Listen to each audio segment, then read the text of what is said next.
Walk into the home of an elderly Japanese woman, and you'll notice something almost immediately, even before you notice the tatami mats or the carefully arranged flowers. There's nothing extra.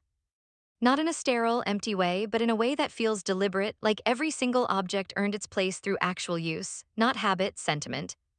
Or just in case. Now picture the average Western home, closets stuffed with clothes that haven't been worn in years, kitchen drawers full of gadgets used exactly once. Garages where the car hasn't fit in a decade because of what's stored around it. What if the difference between a home that feels calm and a home that feels like it's quietly suffocating you has almost nothing to do with square footage, and everything to do with 15 specific categories of items that Japanese households have culturally agreed to simply never accumulate in the first place? By the end of this video, you'll know exactly what those 15 things are and why letting go of them changes far more than just how your house looks. Before we get into the list itself, we need to name the underlying philosophy driving all 15 of these habits. The real Japanese term, Danshari, a combination of three ideas: refusing unnecessary things, disposing of clutter, and separating yourself from the attachment to possessions. It's not minimalism as an aesthetic trend. It's minimalism as an ongoing daily discipline, a constant small negotiation between what serves you and what simply occupies space. The first thing Japanese households rarely keep is excess paperwork. Receipts, old bills, expired documents, junk mail.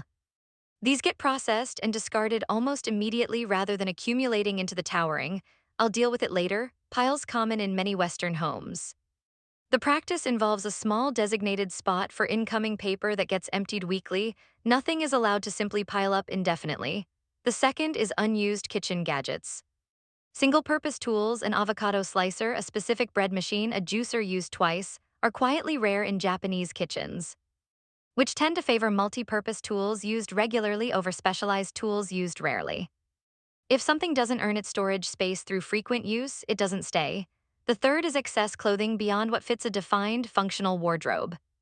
Closets are built around versatile pieces that combine well together, not a large rotating collection meant to avoid repetition. A smaller, more intentional wardrobe is treated as a feature, not a limitation. The fourth is duplicate household tools. Where many homes accumulate 3 sets of scissors, 2 staplers, and 4 half-used bottles of the same cleaning product across different rooms. Japanese households tend to maintain one well-placed version of each tool, often stored in a single consistent location everyone in the household knows. The fifth is broken or almost working items kept on the assumption they'll eventually be repaired. The cracked umbrella, the lamp with the flickering bulb that needs investigating, the appliance missing one part, these are either fixed promptly or discarded, rather than existing indefinitely in a kind of household limbo. The sixth is decorative clutter without functional or deeply meaningful purpose. Surfaces tend to hold either something actively used or something with genuine sentimental significance, not an accumulation of small trinkets, souvenirs, or decorative objects collected simply because they were available or given as gifts. The scientific validation behind these first 6 habits comes from environmental psychology. Researchers studying the relationship between physical clutter and cognitive load have found that visual clutter in a home environment measurably increases stress hormone levels and reduces the brain's ability to focus. Essentially because an overcrowded visual field forces the brain to constantly process and filter unnecessary stimuli. A study on household clutter and cortisol levels found that women living in self-described cluttered homes had notably higher stress hormone levels throughout the day compared to women in tidier homes, independent of income or home size. The brain, it turns out, doesn't get to rest in a room full of things demanding to be noticed. The seventh thing rarely kept is excess furniture beyond what the space genuinely requires.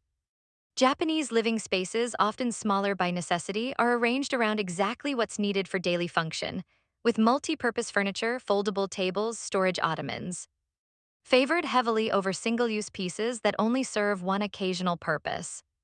The eighth is old electronics and cables. Outdated phones, tangled cable drawers full of chargers for devices no longer owned. These are recycled or discarded promptly rather than accumulating in a drawer just in case a use eventually appears. The ninth is unused gifts kept purely out of guilt.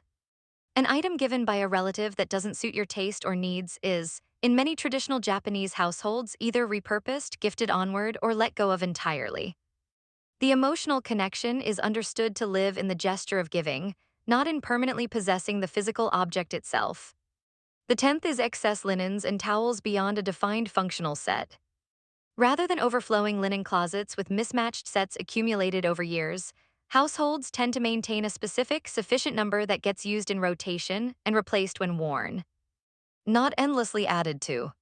The 11th is shoes beyond what's actually worn regularly. Jenkin entryways, the traditional shoe removal area just inside a Japanese home, are kept deliberately uncluttered, with shoes that haven't been worn in a defined period donated or discarded rather than accumulating in growing piles. The 12th is excess cleaning products with overlapping purposes. Rather than a cabinet full of a dozen different specialized cleaners, many of which sit barely used, households tend to favor a small number of multi-purpose products used consistently and replaced as needed. The scientific validation for these next 6 habits draws from organizational psychology and decision fatigue research. Studies on choice overload have found that excessive options, whether in a closet, a kitchen drawer, or a cleaning cabinet, measurably increase decision fatigue, the mental exhaustion that comes from making too many small choices throughout the day. A woman choosing between 15 tops every morning experiences more decision fatigue than one choosing between 5 well-considered options, even though more choice sounds like it should feel like more freedom. Behavioral researchers have also found that excess duplicate items create what's sometimes called the paradox of abundance.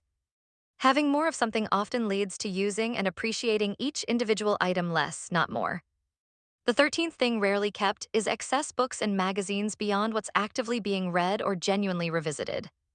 Libraries are curated rather than accumulated, with items read once and unlikely to be reread regularly passed along, rather than permanently shelved as a kind of intellectual trophy display.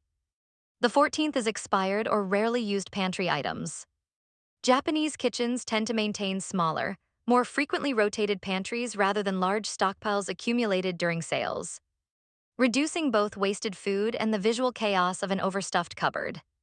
The 15th and final item is anything kept purely out of someday thinking, the wedding dress that will someday be altered, the craft supplies for a hobby someday to be picked back up, the clothes kept for a body size that existed someday in the past.